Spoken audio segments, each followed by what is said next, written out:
اس لیے تعلیم کی ضرورت محسوس نہ کی گئی۔ ماموں پولیس میں بہت بڑا آفیسر تھا، اس نے چہیتے بھانجے کو بھرتی کروا دیا۔ اب جائیداد کے ساتھ تنخواہ کی صورت میں بھی دولت میں اضافہ ہونے لگا۔ آمدنی کی فصل تھی، کیا سیلاب کے پانی کی طرح منہ زور رفتار سے بڑھتی جا رہی تھی۔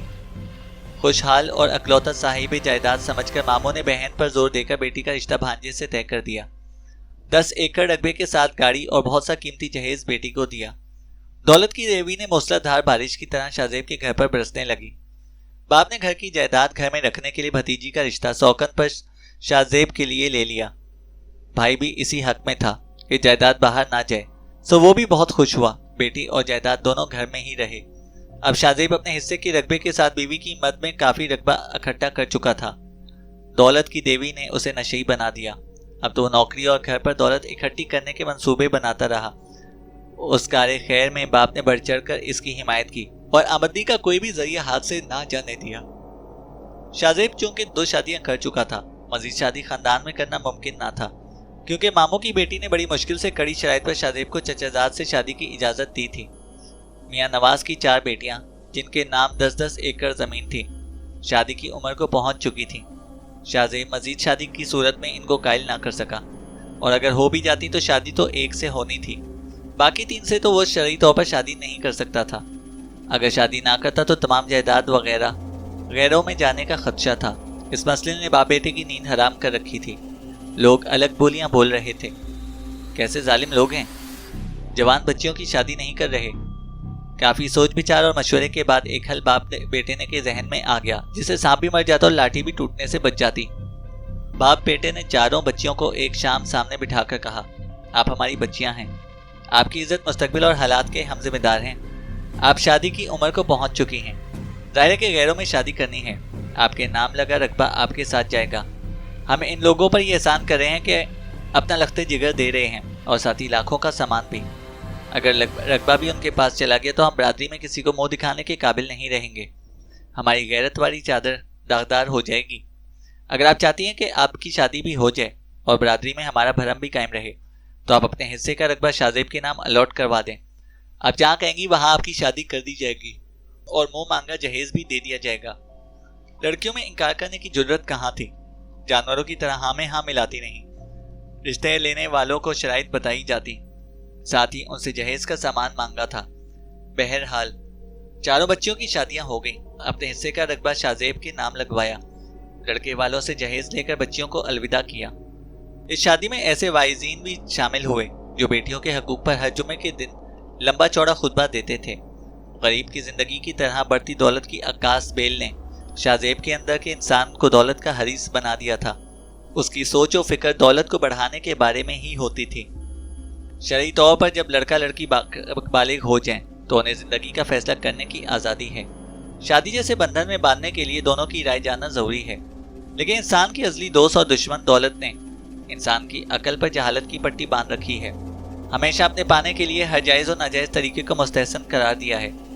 آج تک اس نے کسی کے ساتھ وفا نہیں کی، لوگوں کی زندگیوں کو موت کے حوالے کر کے خود غیروں کی سنگ چل دیتی ہے اور پیچھے مڑ کر نہیں دیکھتی۔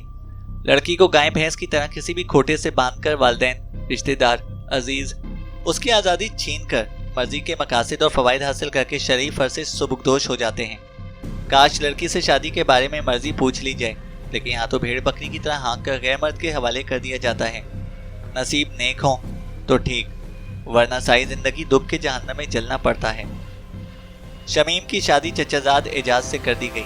انتہائی نکما، نکھٹو، کام چور، گھر والوں کی روٹیوں پر پلنے والا، غیر عورتوں سے مراسم رکھتا، ان کے ہر حکم کی پیروی کرتا، شہر سے ضرورت کی ہر چیزیں لا کر دیتا، ان کے بچوں کو کھلونے لا کر دیتا، روتے ہوں کو چپ کرواتا، دن طلوع ہوتے گھر سے نکلتا، رات گئے تاروں کے سائے میں واپس لوٹتا، اپنے حصے کی زمین ٹھیکے پر دے کر خواتین کے لیے خدمت خلق کا منبع بنا ہوا تھا۔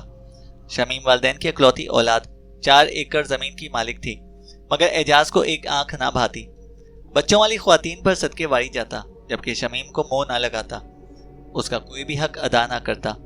وقتاً فوقتاً جیب خرچ میں کی مد میں روپے اینٹنا اور غیر عورتوں پر لٹاتا رہتا۔ اس کا دل دکھی کرنے کا کوئی بھی موقع ہاتھ سے جانے نہ دیتا، ہر ممکن اس کا جی جلا کر نفرت کرنے کا موقع فراہم کرتا۔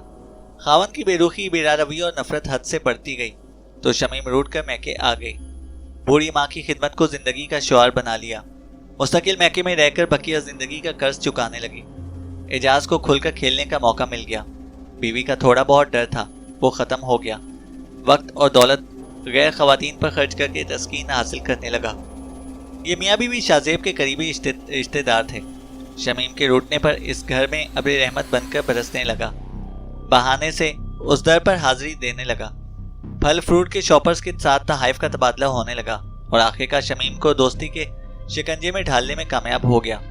شمیم خاوند کی بے رخی سے تنگ آئی ہوئی، پیار کی پیاسی، چاہت کی طلبگار اور باہوں میں جھولنے کی خواہش مند، شاہ زیب کا پیار پاتے ہی ہواؤں میں اڑنے لگی۔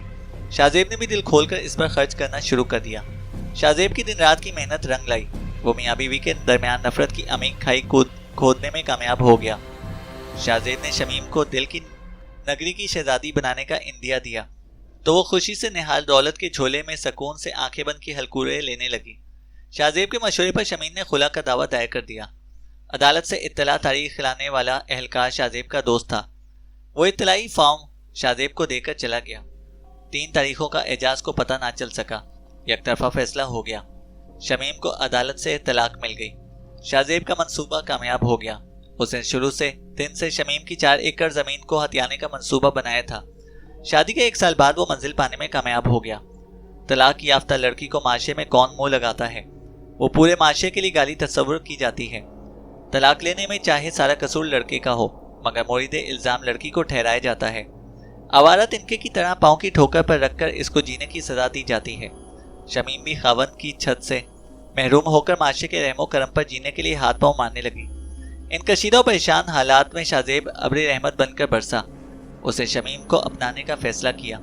کسی نے ناراضگی کا اظہار کیا، کوئی خوش ہو گیا، کسی نے شاہ زیب کو لالچی قرار دیا۔ غرض جتنے منہ اتنی باتیں۔ شاہ زیب اپنے منصوبے میں کامیابی پر بہت خوش تھا۔ 4 ایکڑ اور رقبہ اس کو مل رہا تھا۔ یوں وہ بہت بڑے رقبے کا مالک بن کر علاقے میں راج کرنے کے خواب دیکھنے لگا۔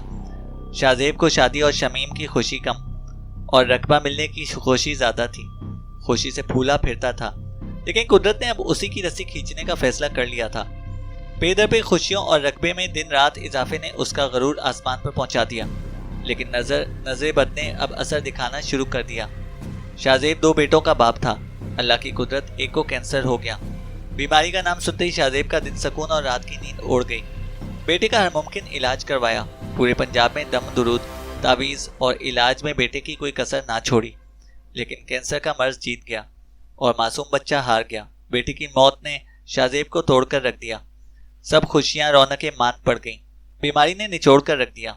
CMH اسپتال میں داخل کروایا گیا، لیکن بیٹے کے روگ نے لاغر کر دیا۔ زندگی کی رعنائیاں اور پیار خزاں کی نظر ہو گئیں۔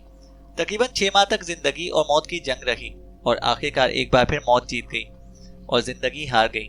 شاہ زیب زندگی کی بازی ہار گیا۔ 40ویں کے بعد اس کی تمام جائیداد کا بٹوارا ہوا۔ 3 بیویاں اور 1 بیٹا حصے دار تھے۔